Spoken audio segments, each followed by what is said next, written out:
Welcome to the Masterclass Series, Anticipatory, Cyber, and Digital Diplomacy 2.0.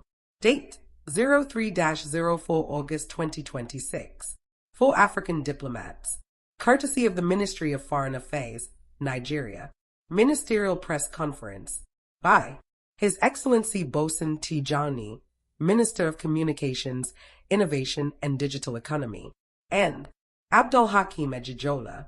Copyright 2026. All rights reserved. Subscribe to build Africa's cyber and diplomatic resilience. YouTube at Anticipatory Cyber Digital Diplo. Good morning, colleagues, ladies and gentlemen. My name is Abdul-Hakeem Ajijola. Despite having a bald head, I'm wearing several caps today.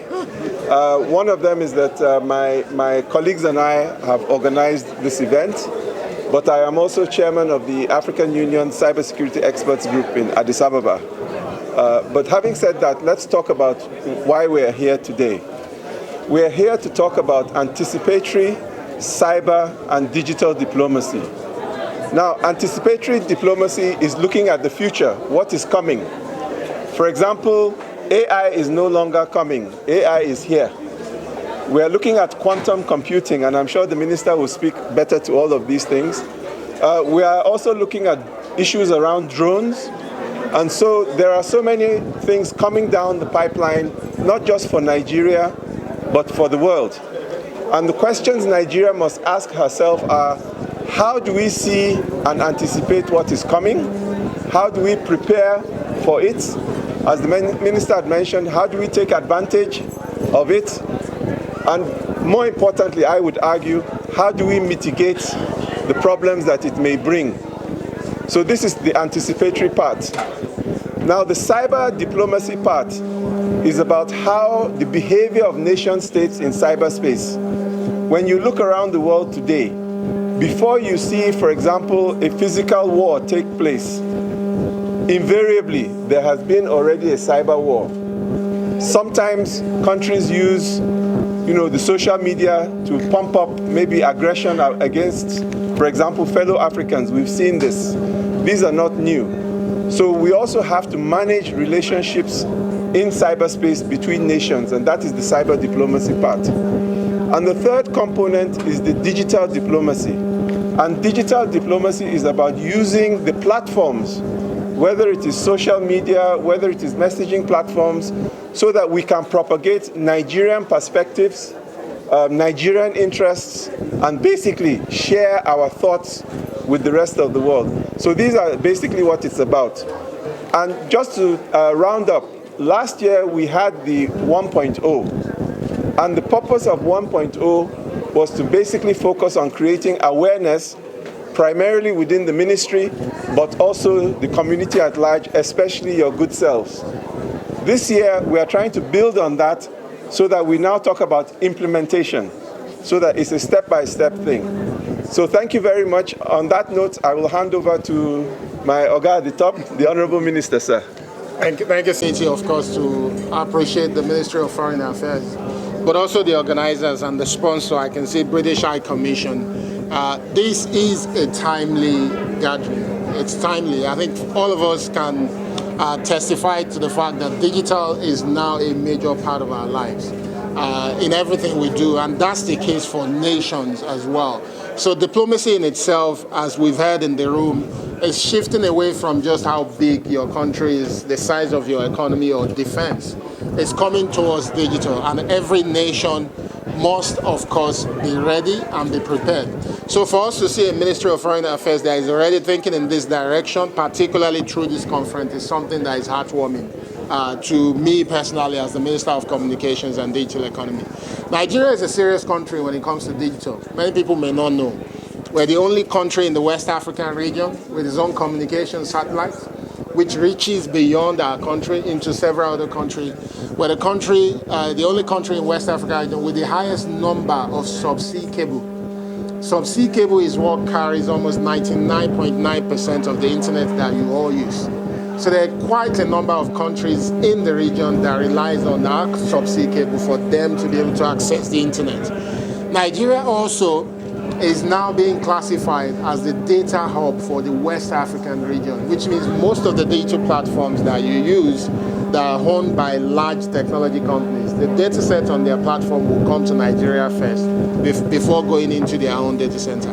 The implication of this is that we're a powerful nation. We've always been. But in the digital space, we're a powerful nation.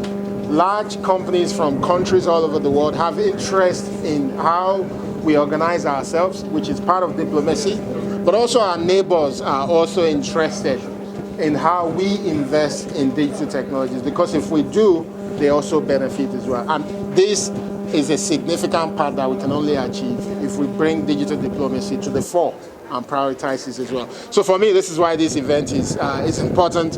Happy to answer a few questions, right? Yes. Thank you so much. Thank you. Really institutionalized with the NSA, an office and the mandate to look after cyber security of the country.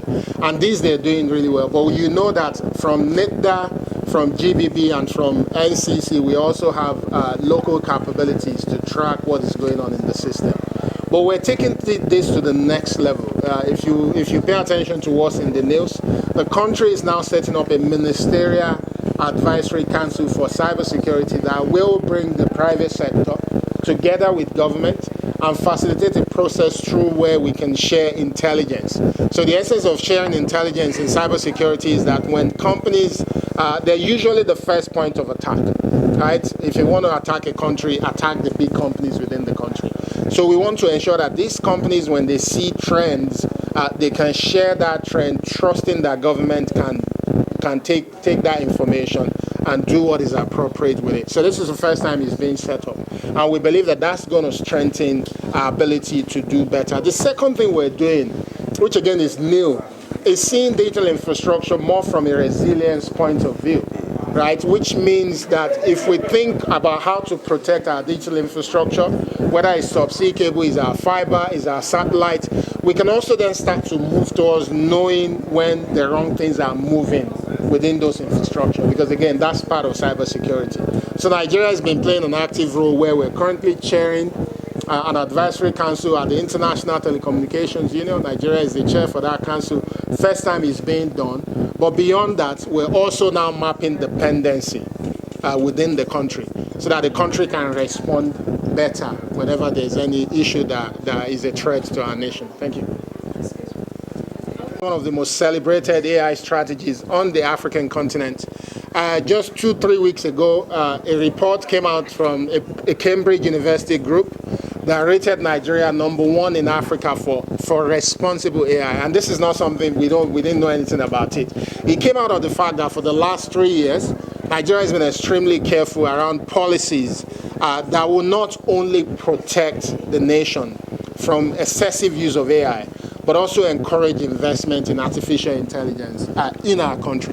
Because we understand that we're a very youthful population. The average age is 18, right? It's actually under 18, but I choose to use 18.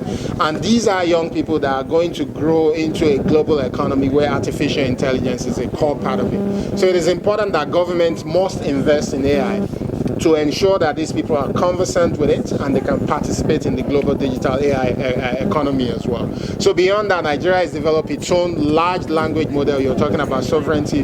We have the first government-backed large language model. Large language model is how artificial intelligence works, which speaks Yoruba, Hausa, Igbo, Ibibio, and accented English. And we're still adding more local languages to it. And the reason for that is that no one should build artificial intelligence that our people cannot understand. And today, finally today, I was just coming from an event where the Federal Executive Council is already approved that Nigeria should set up what is called the National AI Trust.